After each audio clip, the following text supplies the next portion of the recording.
ഇന്നിവിടെ ഇപ്പോൾ നോക്കാൻ പോകുന്നത് റിലേഷൻഷിപ്പിൽ ഉള്ളവരുടെ ഒരു കാര്യമാണ് നോക്കുന്നത്. നിങ്ങളൊരു വ്യക്തിയുമായിട്ട് വളരെയധികം സ്നേഹത്തിലാണ്.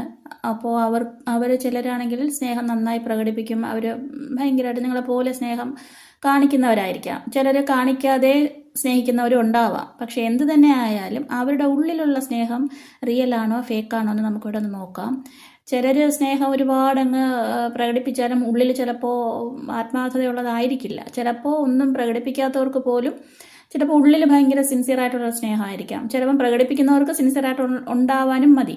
അപ്പം നമുക്കിത് എന്ത് തന്നെ ആയാലും അവരുടെ ഉള്ളിലുള്ള കാര്യം നമുക്ക് നോക്കാം. ഇത് റിയൽ ആണോ ഫേക്ക് ലവ് ആണോ എന്ന് നമുക്ക് നോക്കാം. കാർഡ്സൊക്കെ ഷഫിൾ ചെയ്ത് വെച്ചിരിക്കുകയാണ്. നമുക്ക് ജസ്റ്റ് അന്ന് 2 കാർഡ്സ് എടുത്ത് നോക്കാവേ.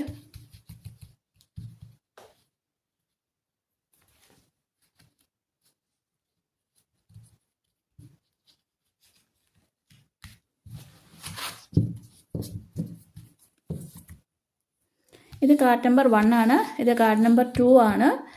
കാർഡ് നമ്പർ 1ഉം 2ഉം ഏതാണെന്ന് വെച്ചാൽ സെലക്ട് ചെയ്യുക. ഓക്കെ, ഇവിടെ കാർഡ് നമ്പർ 1 സെലക്ട് ചെയ്തവർക്ക് നമുക്ക് കിട്ടിയിരിക്കുന്നത് ഏസ് ഓഫ് സോർട്സ് ആണ്. ഇതൊരു പോസിറ്റീവ് കാർഡാണ്. അവരുടെ ഉള്ളിലുള്ളത് ശരിക്കും ഒരു സ്നേഹം, ആത്മാർത്ഥതയുള്ള സ്നേഹം തന്നെയാണ്. നിങ്ങൾ പ്രകടിപ്പിച്ചാലും ഇല്ലെങ്കിലും ഒരു പക്ഷേ നിങ്ങൾക്ക് ചിലപ്പോൾ ഡൗട്ട് തോന്നിയാലും അത് ശരിക്കും ഇവരുടെ റിയൽ ലവ് തന്നെയാണ്. അതിലൊരു സംശയമില്ല. സെക്കൻഡ് കാർഡ് ചൂസ് ചെയ്തവർക്ക് അതും ഒരു പോസിറ്റീവ് കാർഡാണ്. ഇതും അവർക്ക് നിങ്ങളോട് സിൻസിയറായിട്ടുള്ള ലവ് തന്നെയാണ്. അപ്പോൾ ഇതിലൊരു സംശയം തോന്നേണ്ട കാര്യമില്ല. 2 കാർഡ് നമുക്ക് പോസിറ്റീവായിട്ടാണ് കിട്ടിയിരിക്കുന്നത്. 2 കാർഡ് ചൂസ് ചെയ്തവർക്കും നിങ്ങളുടെ പേഴ്സൻ്റെ ഉള്ളിലുള്ള ഒരു സ്നേഹം എന്ന് പറയുന്നത് റിയൽ തന്നെയാണ്. ഓക്കെ.